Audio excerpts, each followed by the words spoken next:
idiots. Once again, it's me, Melvin P. Thurgood the Third, here with another edition of From the Front Row. Johnathan is resting up after a late night of partying with the champions, which means we didn't pay for one fucking drink all night. I actually saw Turtle smile and let that dog.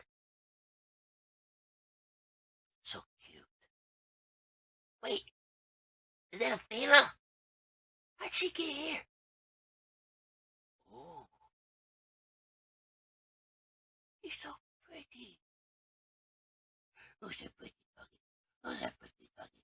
Oh, hey, well, keep her over there. We're gonna take her out for a walk later. Cool. Oh, I wanted the lunatics looking for her. Yeah, we'll get to her later. Anywho, game changer action started with Jay LaMasters continuing on the First Lady's goon hunting spree, and it stopped once again. This time, Casper 2779 was the one who was able to put an end to that shit as he beat Jay LaMasters. You know, it's kind of hard. You know, they're in Oreo Speedwagon together, and when you know your partner that well, it becomes like a game of checkers. It ain't even a chess match no more. You already know where the move's gonna go. But what Casper didn't anticipate was trying to ghost the Booker, who was not in a pretty good mood this week. And the Booker decided to open up a challenge for Casper. Since he couldn't figure out who he wanted to challenge, Booker helped him decide. And Captain Mexico and badass Eddie Von Diddy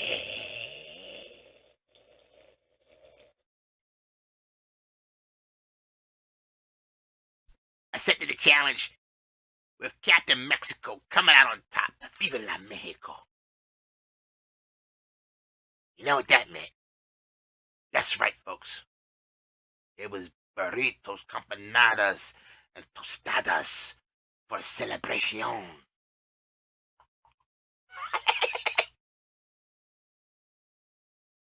But we went on to our next match. Captain Corey was on commentary because his opponent didn't show up. Now, the funniest thing that happened, Fat Thomas's opponent was not nowhere to be found. So the referee initiated a 10 count. And instead of just sitting there waiting for the ref to finish counting to 10, Fat Thomas tried to get out of the ring so it'd be a double count out. And I guess he was having pity on his opponent. But he got stuck in the ropes, meaning he was still in the ring. And the referee finished the 10 count with the fat ass still in the ring. Should have went out. Should have went over the ropes. I would have broke the shit. But hey, nevertheless, that was the most one-sided match I've ever seen in my life. That never happened. So Fat Thomas won his match via countout and then went and sat in Misfit Row. Wow. I wish I could sit down in Misfit Row. It looks kind of cool down there.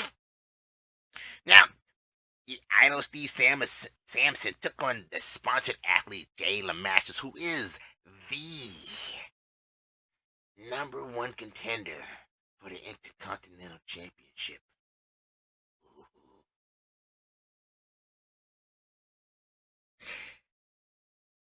And Jay LaMasters dispatched the Idol, sort of like Indiana Jones transferring golden idols in Raiders of the Lost Ark. Only Jay LaMasters wasn't chased by some big old rock. I don't know if Jay LaMasters is scared of snakes or not. Yeah. Probably he's surprised to hit up. Now, speaking of Killer Goons, Money MF and Mike took on Shepard Bane and was able to pick up the win, which is not saying a lot. Well, for Money, Mikey might as well picked up the win after he fucked up the last time. I mean, goddamn, dude. Emperor 2K Anomaly took on Donny Boy, and Donny Boy picked up the win. That was one laugher of a match. Most people will say it was rigged. Me personally, I think you're just full of shit. Now, number one contender match was for the Triple Threat Championship, and it was the Dork Stalker versus South Bronx Savage versus Nergahante. And Nergahante picked up the win because Savage didn't show up, so it only left the Dork Stalker, which that leads to a win. Simple math. In match 2, it was the Super Champion King taking on Crusher LB versus James. I got a poof on top of my head, Outraz. And James Outraz. What better way to recover from losing the world title than to pick up a win to move on and go for a triple threat title match? So, Nergahante and James Outraz will be moving on to the title match. Congratulations. Still suck. Now, number one contender match for the television championship was made into a triple threat match just because the booker just felt like doing things in threes. And it was Sterling J versus my hero, Bobby Blaze, versus Lady Assassin. And do I really need to tell you who won that match? I told you who was going to win that match. The one, the only, the greatest champion ever in WPA history, Bobby Blaze.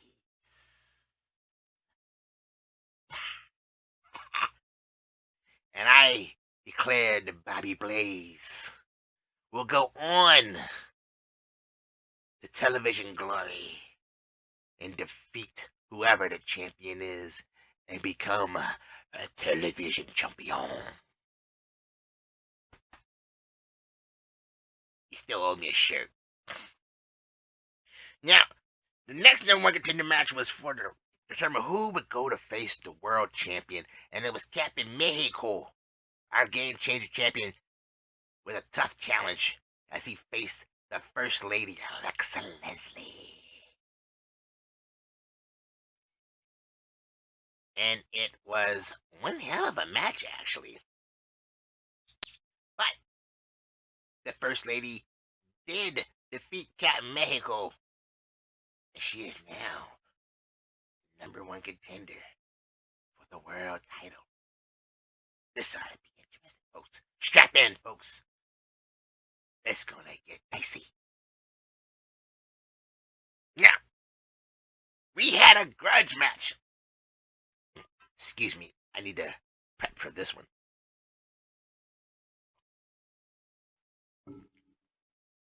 Me, me, me, me, me, me, me, me, me, me. Me, me. Me. It was the Cage of Doom match. Death match. Style.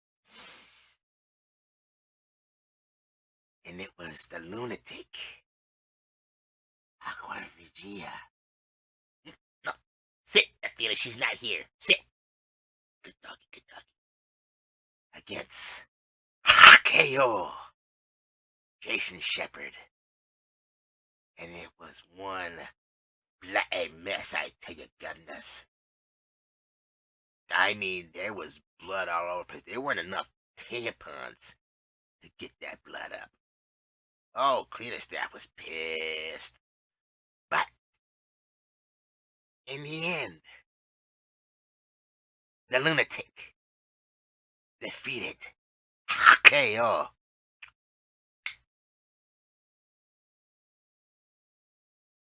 To claim victory. I wonder if we'll have any more cage matches of Doom. That Booker and his damn specialty matches. But, hey, I'm gonna tell you right now, the lunatic is on a tear. I mean, she's in the top 10. She's going around beating people. This is a whole new side of her we haven't seen before.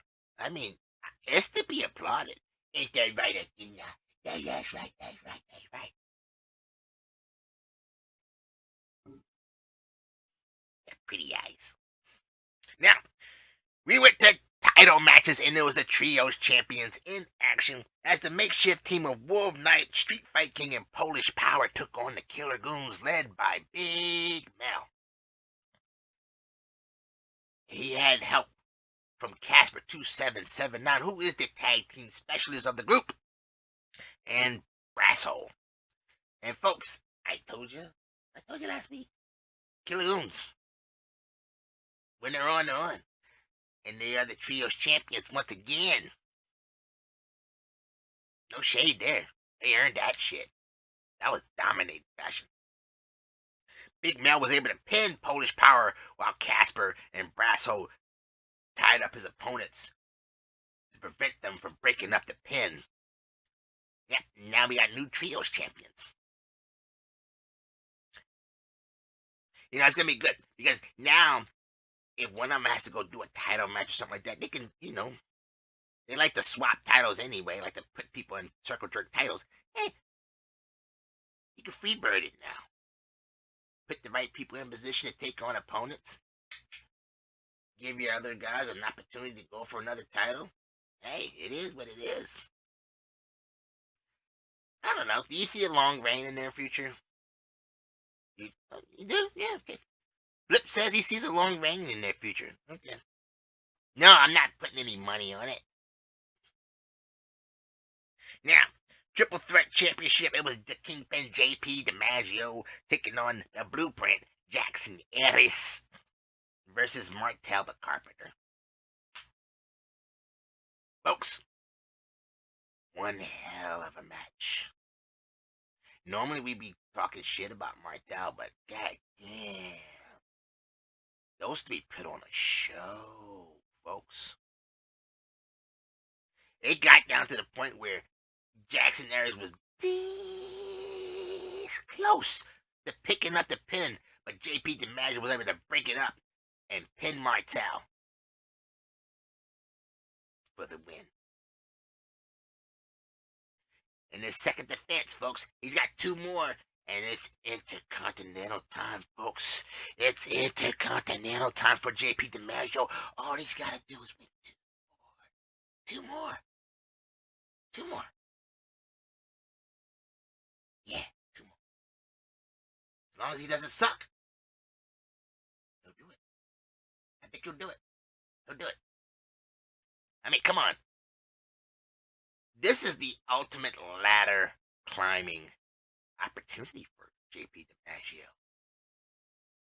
Win two more matches. Title gets taken away. Go face the Intercontinental Champion. Whether it be Mac Blakely or whoever. If you get that, and just imagine if he gets that and then the First Lady gets the world title. They truly will be a power couple. The two highest titles, in my opinion, here in WPA. We'll see. TV championship, it was David Smith. Ah, God, I wish he would change that khaki wearing sweater vest, wearing putts.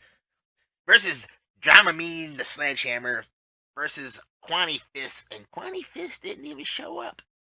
He must have been too scared. Nope. So it came a one-on-one match for David Smith, and he was able to defeat Dramamine with a Beast Bomb.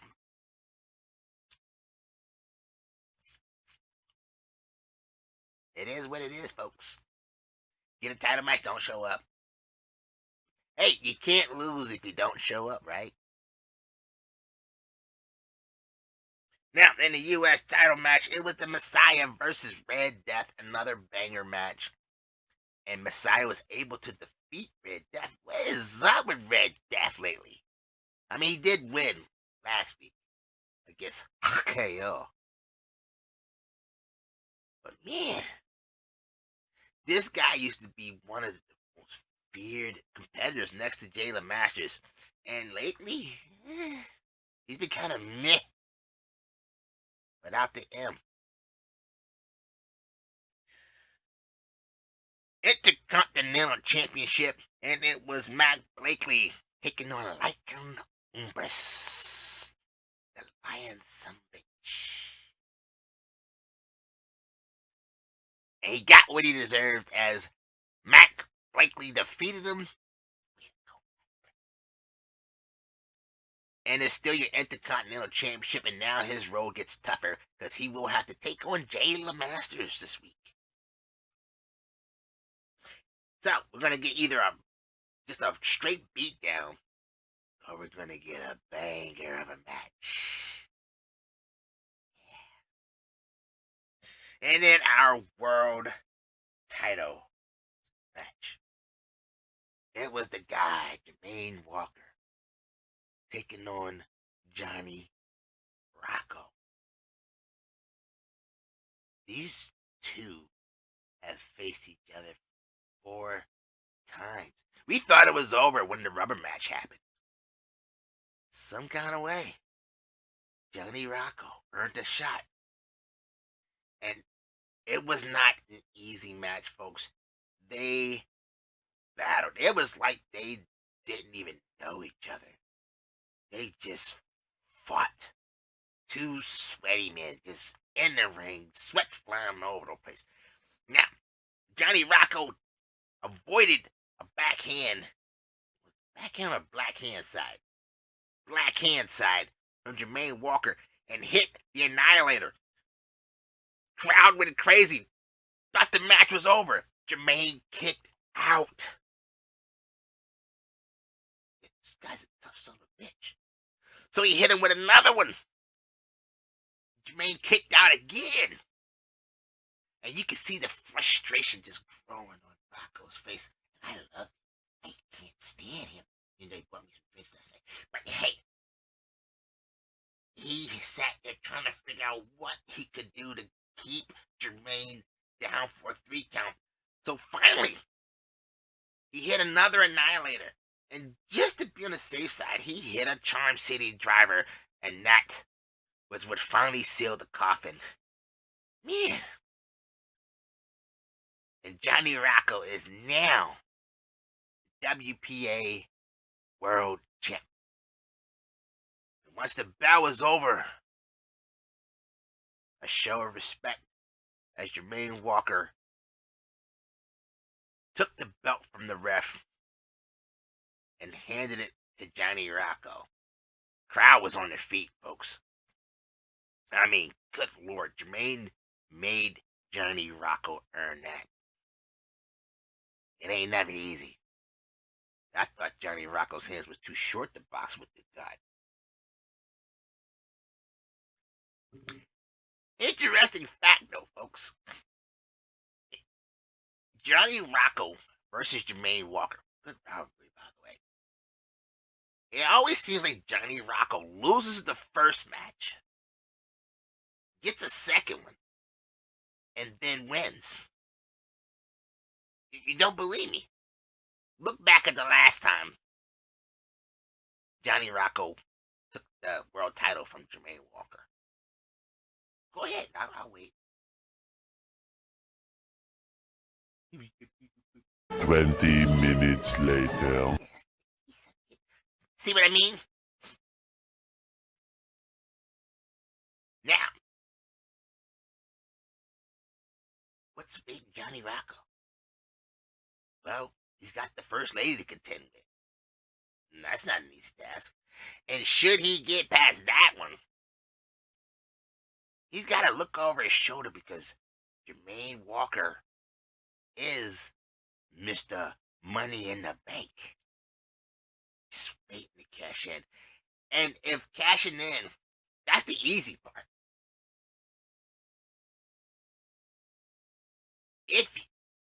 If Johnny Rocco gets past the first lady and Jermaine Walker cashes in, the challenge for Jermaine now is to take a title from Johnny Rocco. He hasn't done that. No. That's a new goal. That's a goal. I mean, it's not that big of a goal. I mean, he's taken titles from people that beat him before, but this is an interesting one here. Because not only has Johnny Rocco taken world titles from Johnny Rocco, he's taken the tag team titles from him once, two. Yeah. Although that one has an asterisk next to it because, honestly, let's be real. Jermaine Walker that time did not have a very good partner. Now, and when I say not good, I mean to the standard of Jermaine Walker. That's so, folks. What was my favorite highlights of this week? Well, surprisingly, oh shit! You know we forgot to talk about.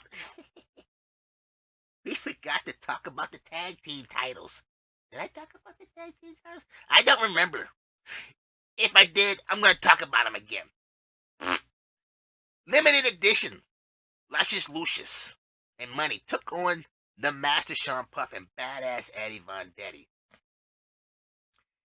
I don't know if the Master had some PTSD from being locked in the closet, or maybe he thought because he got locked in the closet last time he came out, and he won the match, and maybe it happened again. But I said it last week. If you couldn't beat him 1-on-1, what made you think you was gonna beat him 2-on-2?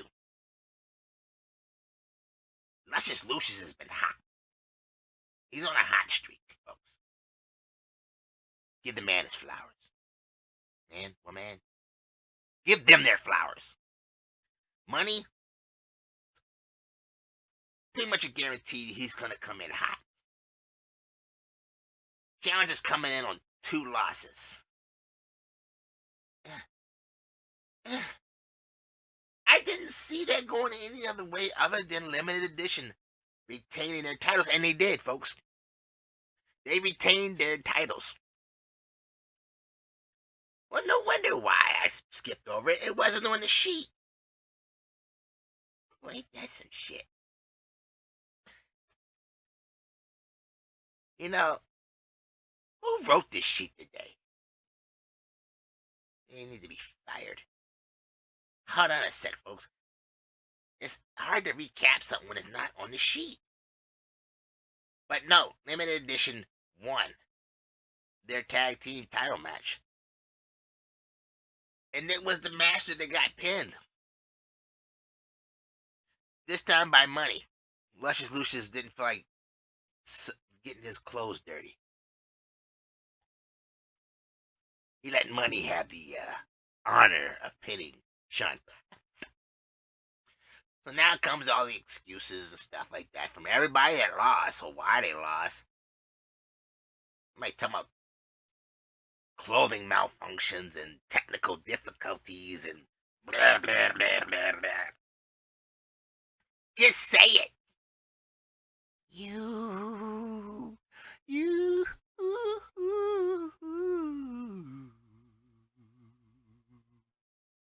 suck. Yes, you suck. You suck. That's why you lost. And if I was the badass Eddie Von Detti, I'd whip Sean Puff's ass. But luckily for the badass, he's been challenged by the United States champion. So he gets another title shot. Must be, I feel sorry for you because your partner's Sean Puff Day or something. I said what I said. That's all I have, folks. Stay tuned. We'll have Philip coming up. I think he's sober enough to make a pick of the week. Until then, stop sucking. Idiots. Give me a Dina. Hit my music.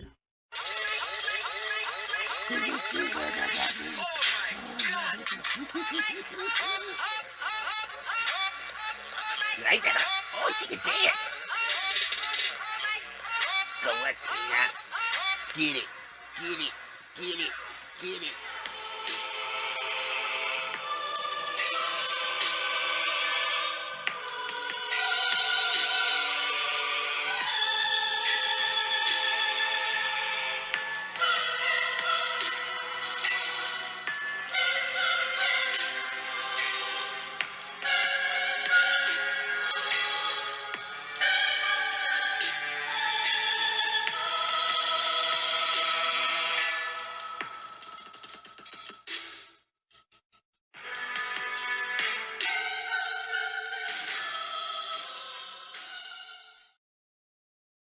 Hello, WPA. Once again, it is I here to allow you the honor of hearing my voice come across your screen.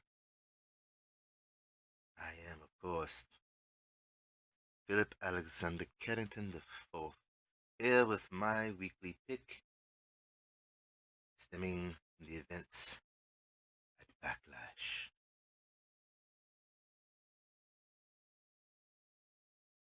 It was actually a very hard decision.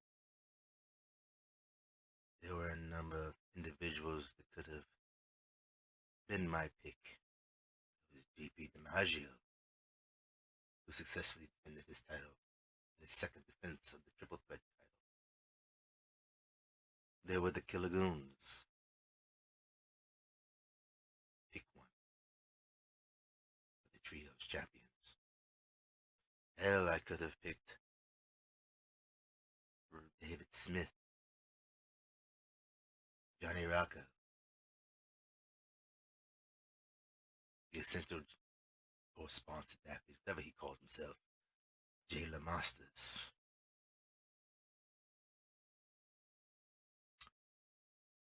But my pick, although, like I said, as difficult as it was, is Mac Blakely.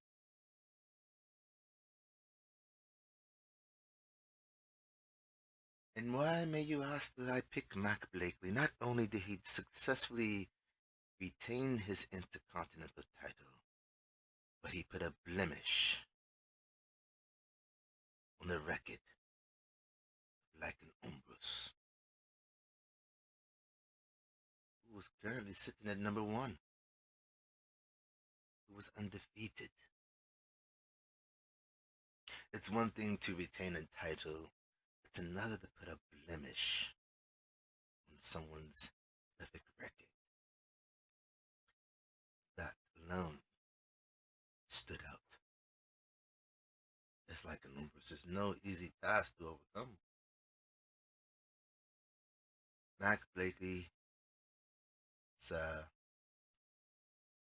I wish you all the success in the world, because you do have a tough challenge coming up. But I'm sure you will show up, show out, as you Americans say.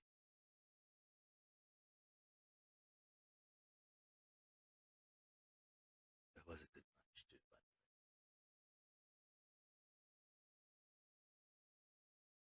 But that really is all I have to say. I am going to retire and go back to bed. Last night, as the champions celebrated, it was quite an event, actually. Sort of reminded me of an event back in South Wales when our football team won the championship. Ah, yes, such glory. But until the next time, folks, please remember, I am watching you. And on that note, I bid you good day.